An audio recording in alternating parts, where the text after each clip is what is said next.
Macaulay PH, your passion the lover channel. Mag-subscribe ka na!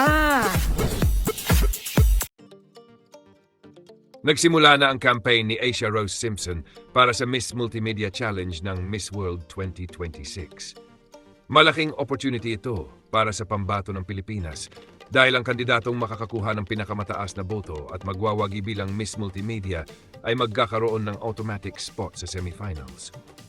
Kaya naman, todo kampanya ngayon si Asia Rose at hinihikayat ang kanyang mga supporters na patuloy siyang suportahan at iboto.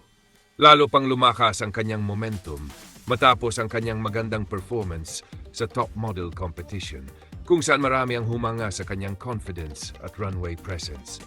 At hindi rin nawawala si Asia Rose sa mga hot picks ng pageant fans at ilang sponsors ng Miss World 2026. Unti-unti na talagang lumalakas ang kanyang pangalan habang papalapit ang mga mahalagang bahagi ng kompetisyon.